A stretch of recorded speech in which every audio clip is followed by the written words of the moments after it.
家里高处的灰尘没法擦，不要着急，家政阿姨教我一个简单的方法，高处的灰尘能够轻松的扫干净，一点都不留灰尘。大家好，欢迎来到小明家魔法。首先需要准备一个衣架，普通的衣架可以伸弯就好，轻轻的把我们这个衣架从上半这个部分再拽一下，能够拽成一个独特的形状，像一个三角形就可以。接着我们用一个毛巾把我们这个衣架给裹成一个粽子的形状，裹得均均实实。接着再用一个抹布或者是袜子之类的绳子把我们这个毛巾套到这个衣架上面，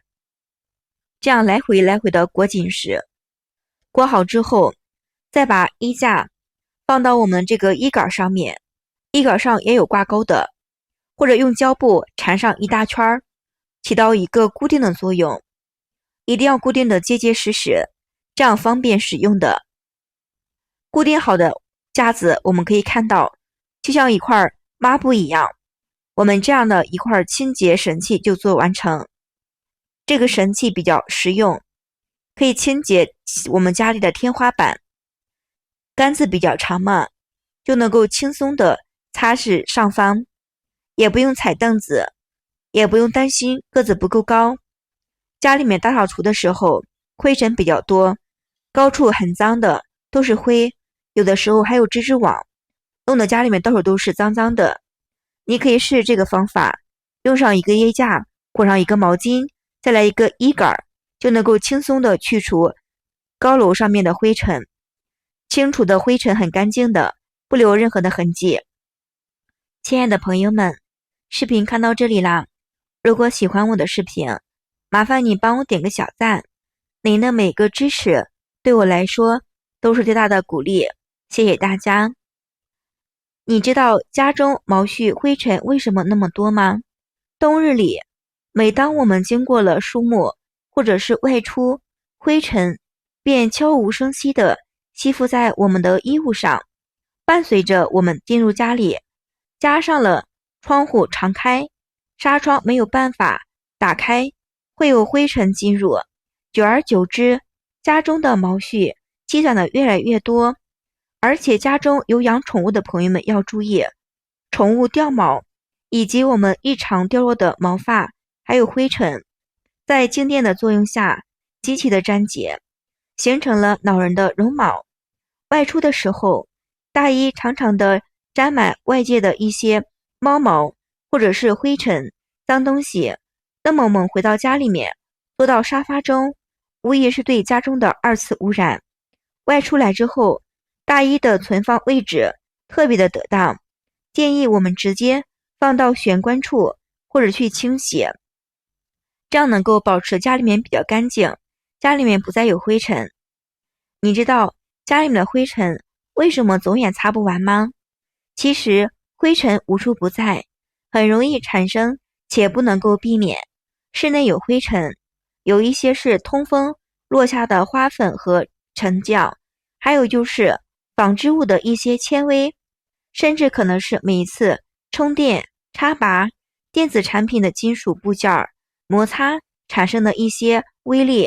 还有就是养宠物的家中有宠物毛、粉状、泥状、化妆品里面的颗粒，以及外卖包装都有一些颗粒灰尘，这些都是室内灰尘的来源。我们在室内生活走动，被气流卷起室内灰尘，就像有害物质进入到人体的快车。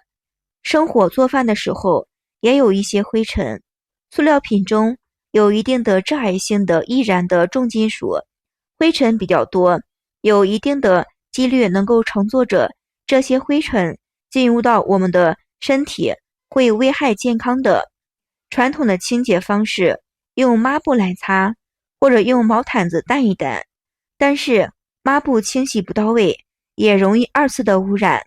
毛毯的灰尘也容易滋生一些细菌的。屋里的灰尘总量却没有减少，灰尘在不断的产生，却很少有效的去除。久而久之，这些潜伏在家中的健康隐患也会在增加的。做好清洁消毒工具也是比较重要的。转眼间夏天过去了，秋天来临了，是不是又该大扫除了？家里的窗户是很脏，对不对？因为整个夏天都会有灰尘飘到家里面，又布满了一些灰尘。因为天气也热嘛，经常通风，那么我们的窗户上面也会有灰尘，这样就导致了灰尘吹到家里。家里面虽然刚刚打扫过，但是又蒙了一层灰尘。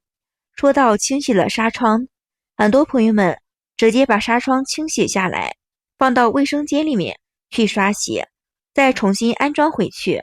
这样是比较麻烦的。如果是比较大的纱窗，拆卸安装很费力气，有些纱窗没有办法拆下来，对不对？纱窗的孔洞里面灰尘也是洗不掉的。其实清洗纱窗没有那么麻烦，今天教大家一招，不用拆也不用卸，就能够把纱窗清洗得干干净净。首先准备一个自制的溶液，容器里面加入一点洗洁精，再挤入一点护发素，护发素能够起到防止静电的作用。接着加入小苏打，再来一点白醋，接着倒入一点酒精，最后我们加入温水就好，搅拌均匀，自制的溶液水就做好了。我们找出牙刷，取一点水涂抹到纱窗上面。为什么用牙刷？因为牙刷的毛比较长，能够伸缩我们的纱窗外部，纱窗外部的细菌污渍也能够清洗干净。把自制的溶液曲解在纱窗上面，让自制的溶液在纱窗上面静置大约5分钟的时间。再接着像这个样子，我们软化一会儿，不需要先清洗，大约浸泡6分钟的时间。泡好之后，再找一块抹布来，像这样来回的擦拭擦拭。泡过之后，只简单的清洗擦拭，就能够把我们的抹布上面的一些脏东西吸附出来。能够看得出来吧？窗户上面的纱窗很干净，而抹布比较脏。像这个样子，全部把我们的纱窗清洗干净之后，再用我们的流动清水或者是喷壶，把上面的残留的一些脏东西、水渍再冲洗干净就可以了。像家里面的小喷壶，或者是我们经常用的洗澡的浴霸，都能够来清洗纱窗的。清洗好的纱窗也能够放入一点风油精，那么洗过之后，纱窗上面会有一些味道，这样的味道风油精呢能够驱虫，虫子不敢靠近我们的窗户，这样能够达到一个非常好的驱散虫子的效果。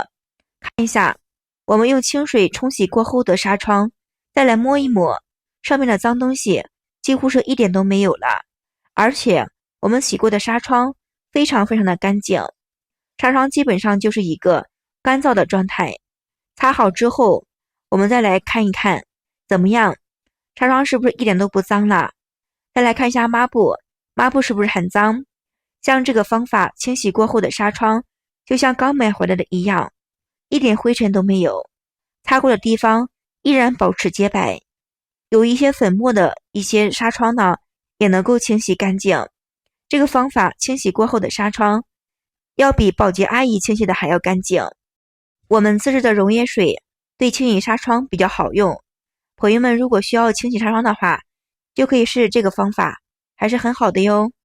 今天分享的高处的灰尘没有办法擦，就可以试这个方法，保证能够擦得干净，方法简单。好了，今天视频就分享到这里了，非常感谢您的支持和喜欢，谢谢大家，我们明天视频再见。